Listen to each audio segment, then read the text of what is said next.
नमस्कार, सच देखो digital breaking में अभी की बड़ी खबर।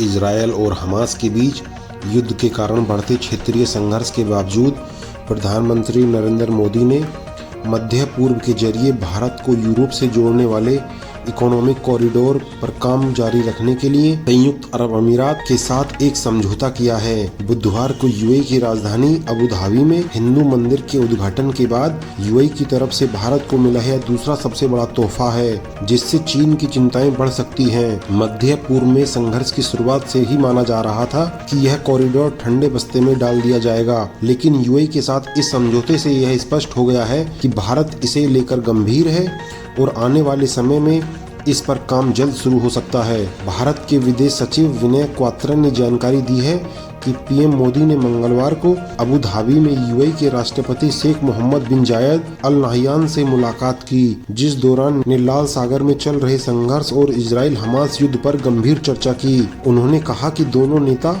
महत्वाकांक्षी Indian middle east Europe economic corridor या IMEC पर काम करने को लेकर पहला कदम उठाने पर सहमत हुए। विदेश सचिव ने अबू धाबी में पत्रकारों से बात करते हुए कहा, गाजा में चल रहे संघर्ष और लाल सागर की तनावपूर्ण स्थिति चिंता का विषय बनी हुई है।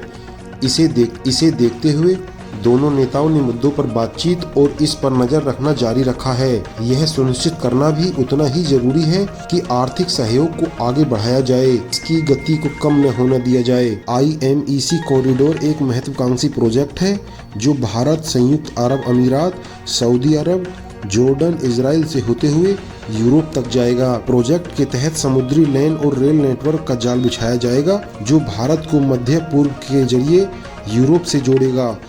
इस प्रोजेक्ट का मकसद व्यापार को बढ़ावा देना और माल ढुलाई के समय और खर्च में कमी लाना है। पिछले साल भारत में आयोजित G20 शिखर सम्मेलन के दौरान अमेरिका और अन्य सहयोगियों के साथ मिलकर भारत ने इसकी आधिकारिक घोषणा की थी। इस कॉरिडोर को चीन के belt and road initiative BRI का टक्कर माना जा रहा है। जाहिर है कि चीन इस कॉरिडोर में किसी भी प्रगति को देखकर चिंतित होगा। भारत शुरू से ही चीन के BRI प्रोजेक्ट का विरोध करता रहा है, क्योंकि पाकिस्तान में इसके तहत चल रहा China Pakistan economic corridor Pakistan अधिकृत कश्मीर से होकर गुजरता है। भारत इसे अपनी संप्रभुता का उल्लंघन समझता है। पीएम मोदी के यूएई दौरे के पहले दिन यानी मंगलवार को भारत और यूएई ने 10 समझौता ज्ञापन पर हस्ताक्षर किया। भारत के विदेश मंत्रालय ने एक बयान में कहा कि पीएम मोदी की यूएई यात्रा के दौरान द्विपक्षीय निवेश संधि पर भी समझौते हुए और दोनों देशों ने बिजली कनेक्शन और डिजिटल बुनियादी ढांचे पर मिलकर काम करने का वादा किया गया। पीएम मोदी ने अपने यूएई दौरे में वहां रह रहे हजारों भारतीय प्रवासियों को संबोधित किया। साल 2015 से पीएम मोदी का यह 7वां यूएई दौरा था, जिसमें उन्होंने यूएई के राष्ट्रपति को अपना भाई बताया। इससे स्पष्ट होता है कि दोनों देशों के लिए रिश्ते एक नए मुकाम पर पहुंच गए हैं। पीएम मोदी ने अपने इस दौरे के दूसरे और आखिरी दिन बुधवार को राजधानी अबू धाबी में बने विशाल हिंदू मंदिर का उद्घाटन किया।